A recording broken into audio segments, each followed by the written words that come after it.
New beginning. My first journey back as a civilian in 1991, and I do remember distinctly the emotions of flying over Hanoi and coming into the airport and seeing all the craters of the bombs surrounding the field, as well as the revetments for the aircraft. And I touched down at the airport where there was sort of a ramshackle one-room terminal back then. Cars and motorcycles were rare. There were mostly bicycles and one or two hotels, a government guest house, which boasted a towel about this big.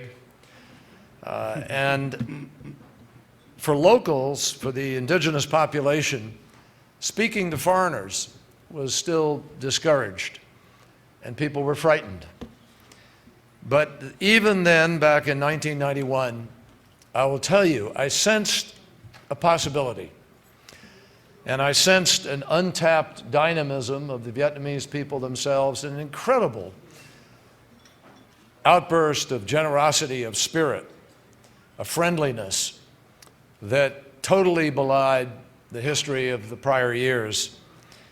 And I also sensed, ironically, that the people of Vietnam really wanted to break out of a kind of insular orthodox communism in order to engage with the world. And the leadership understood that.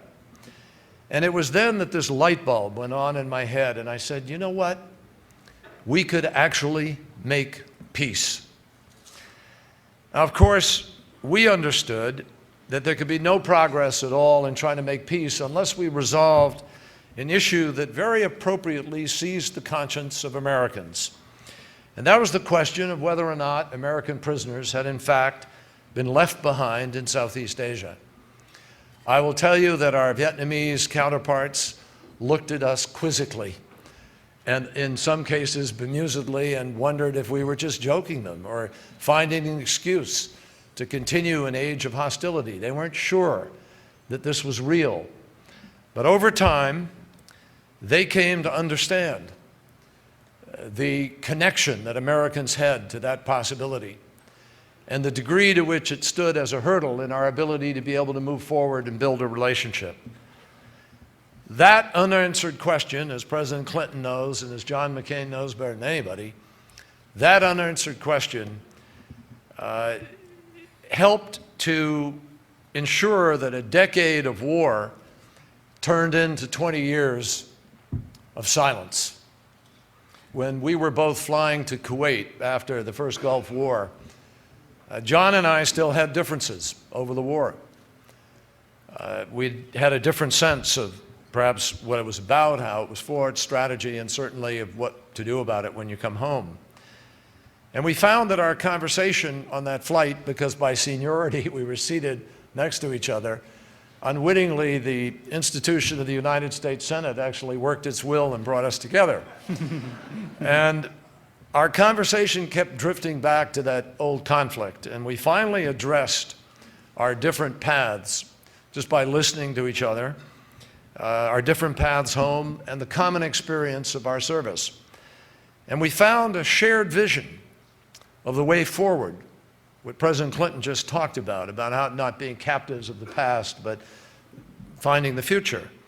And for the first time, and I'm proud to say not the last, I learned the benefit of standing on common ground with John McCain.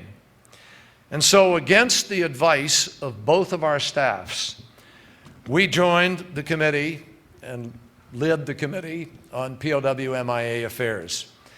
We promised to hunt down the truth no matter where it led, and to set out, find the answers for families who for 20 years thought no one cared enough to try to find them. This meant thousands of hours of slow, painstaking work. We declassified over 1 million pages of US government documents.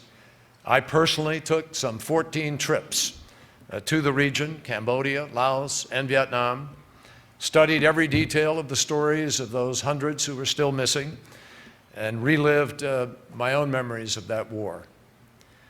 Eventually, this work, I'm proud to say, and I think John will join me in this, we put together, John Vesey, the Defense Department, the President, so many other people working together, put together the most comprehensive, most exhaustive, most detailed accounting of people lost in war ever in the history of human warfare.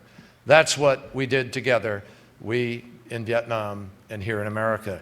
And I think the fact that we were able to provide answers to those families, they found out, in many cases, remains were repatriated, is one of the great stories of war and of duty and honor and semper fi responsibility.